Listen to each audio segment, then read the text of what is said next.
Well, let's get started with news. As many as 15,000 people from around the world came to the Arizona Capitol yesterday to pay their respects to Senator John McCain. Today, a memorial service will be held in Phoenix, where more of his friends, family, and colleagues will pay tribute to him.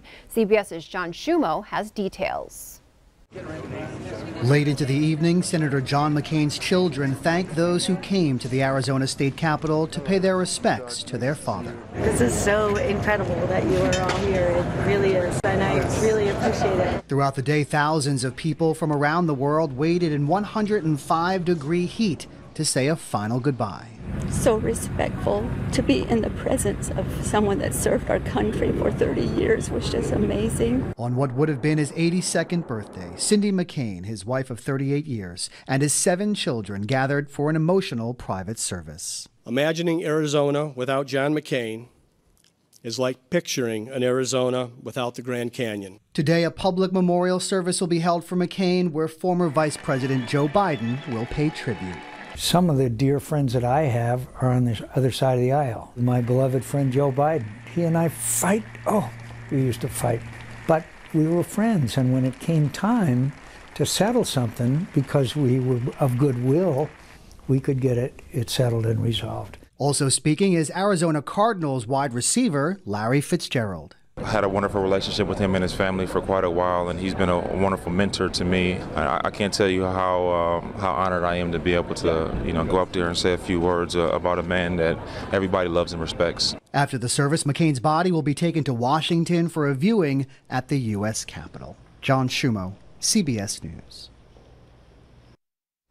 Also in this morning's headlines, a former Texas police officer has been sentenced to 15 years in prison for his role in the death of an unarmed black teenager.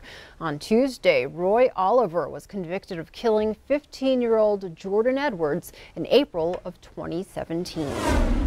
For the second time this year, President Donald Trump will come to Montana. Back in July, Air Force One touched down in Great Falls as Trump campaigned for Republican Senate candidate Matt Rosendale, and now he'll do a rerun right here in Billings. MTN's chief political reporter Mike Dennison has details about the president's visit. It's not even been 2 months since President Trump held a campaign rally in Great Falls for Republican U.S. Senate candidate Matt Rosendale. But the White House announced late Wednesday that Trump will be back in the Treasure State for another campaign-style rally, this time in Billings next Thursday, September 6th. The president will be at Metro Park at 7 p.m., and the public is invited to attend. Doors will open at 4 p.m. at the Rimrock Ottawa Arena, and tickets will become available as they did for the Great Falls event, through a website set up by the White House. Trump's visit to Billings next week doesn't come as a complete surprise. Earlier this month, the White House let it be known the president is planning a big campaign push before the midterm elections in November, particularly in states with competitive U.S. Senate races. Republicans hold a 50-49 edge in the Senate, but Democrats are defending plenty of seats in states that Trump won in 2016. One of those, of course, is Montana, where Trump rolled up a 20-point win, and where Democratic U.S. Senator John Tester is up for re-election. Tester is on the list of potentially vulnerable Democratic state incumbents this year, and just about everyone is expecting a tight race this fall between Rosendale and Tester. President Trump's visit next week is another push that he hopes can make the race go his way. Reporting from Helena, Mike Dennison, MTN News. The Tester campaign welcomed Trump back to Montana, but said it's unfortunate the rally is a partisan political event with no opportunity to discuss real issues facing Montana. If you're interested in attending the event next Thursday, here's what you need to know. You must have a mobile phone to register because you'll receive a text with a confirmation, and then you must follow the text instructions to get your tickets. And you can only register for up to 2 tickets per phone number. You can find the link to register for tickets on our website at KTVQ.com.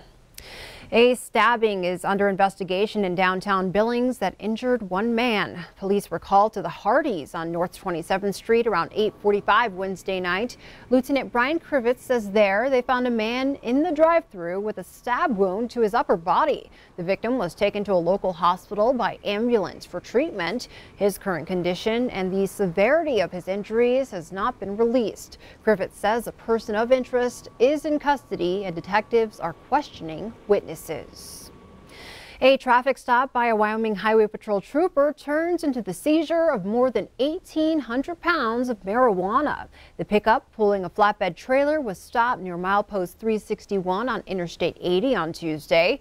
During a commercial vehicle inspection, a drug detection dog alerted the trooper to narcotics on the trailer. Troopers searched and discovered 1,849 pounds of marijuana. The estimated street value is $7.3 million. West Nile virus claims its first victim in Montana since 2016. An elderly Yellowstone County man has died.